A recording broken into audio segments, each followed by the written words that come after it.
Power electronics രംഗത്തെ പ്രമുഖരായ Hycon India ലിമിറ്റഡിന്റെ കൊച്ചിയിലെ പുതിയ കോർപ്പറേറ്റ് ഓഫീസും അത്യാധുനിക ഇലക്ട്രിക് വെഹിക്കിൾ ലിഥിയം ബാറ്ററി ഫാക്ടറിയും ഞായറാഴ്ച ഉദ്ഘാടനം ചെയ്യും.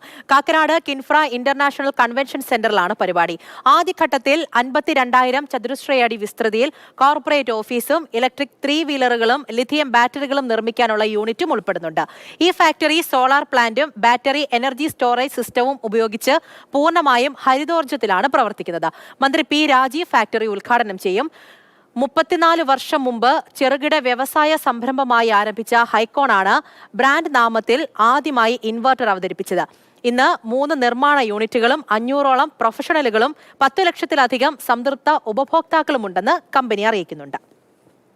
പ്ലാന്റിലെ ലിഥിയം ബാറ്ററീസും ഇലക്ട്രിക് 3 വീലറാണ് മാനുഫാക്ചർ ചെയ്യാൻ പോകുന്നത്. ഫ്യൂച്ചർ എന്ന് പറയുന്നത് ലിഥിയം ബാറ്ററീസ് ആണ്.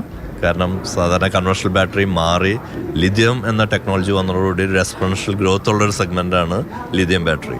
അത് ഇലക്ട്രിക് വെഹിക്കിൾസിൽ മാത്രമല്ല, സ്റ്റോറേജ് ആപ്ലിക്കേഷൻ എന്ന് പറഞ്ഞാൽ സോളാറിൽ നിന്ന് ബാറ്ററിയിൽ സ്റ്റോർ ചെയ്ത് രാത്രി ഉപയോഗിക്കാനുള്ള ഒരു കൺസെപ്റ്റ്, അതേപോലെ തന്നെ സബ്സ്റ്റേഷൻ ലെവലിൽ കണ്ടെയ്നർ സ്റ്റോറേജ്, ഈ പ്രൊഡക്റ്റുകളെല്ലാം ചെയ്യാനുള്ള ഒരു മാനുഫാക്ചറിങ് യൂണിറ്റാണ് ഫസ്റ്റ് ഫേസിൽ നമ്മൾ കിൻഫ്ര പാർക്കിൽ 14-ാം തീയതി ഉദ്ഘാടനം ചെയ്യുന്നത്.